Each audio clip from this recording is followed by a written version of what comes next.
Hello, welcome back to my channel. आज बनवणार आहे चिली चिकनची रेसिपी. तर पहिल्यांदा मॅरिनेट करूया चिकन.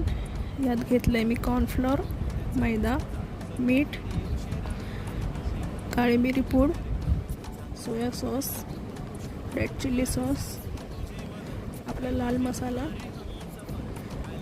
लसूण, अद्रक आणि मिरची क्रश करून घेतलं आहे.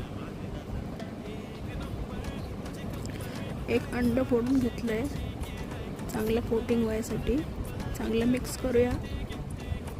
अर्धा तास साईडला ठेवायचं आहे. त्यानंतर आपण करूया हे चिकनचे piece fry. Medium to high फ्लेमवर फ्राय करायचं आहे, गोल्डन ब्राऊन होईपर्यंत.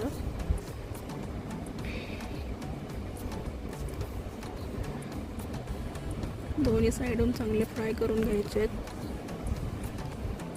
तुमची पण चिकन चिली बनवायची पद्धत अशीच आहे का? मला कमेंटमध्ये नक्की सांगा. का वेगळी कुठली पद्धत आहे ती पण शेअर करा. आता आपण याची ग्रेव्ही बनवूया. तेल चांगलं गरम करून त्यात कांदा टाकला मी उभा कापून घेतलेला. त्यात मिरची टाकायची स्लिट्स करून घेतलेली. तुम्हाला तिखट जास्त नको असेल तर नका टाकू, स्किप करा. आता यात शिमला मिरची. हे सगळं हाय फ्लेमवरच करायचं आहे आणि थोडं अर्धा कच्चंच ठेवायचं आहे.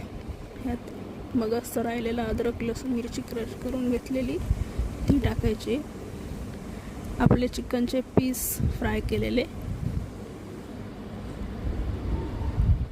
मिक्स करून घ्यायचं आहे चांगलं. यात आता मी एक मिक्सचर बनवून ठेवलं आहे साईडला. थोडंसं पाण्यामध्ये कॉर्नफ्लोअर घेतलं आहे. त्याच्यात चिली चिकनचा जो आपला मसाला आहे तो चिंग्सचा तो घेतला आहे. काळी मिरी पूड घेतली आहे. मीठ नाही घेतलं आहे. मीठ तुम्ही चवीनुसार टेस्ट करून टाका. आणि नंतर परत सोया सॉस, चिली सॉस, थोडंसं व्हिनेगर ह्यात पाण्यात मिक्स करून टाकलं आहे. ग्रेव्ही बनवायसाठी पाणी घेतलं आहे मी. तुम्हाला ड्राय करायचं असेल तर पाणी नका वापरू. चांगलं मिक्स करून आपली रेडी झाली आहे चिली चिकन. असेच नवीन रेसिपीज पाहिजे असतील तर माझ्या चॅनलला फॉलो करा. बाय.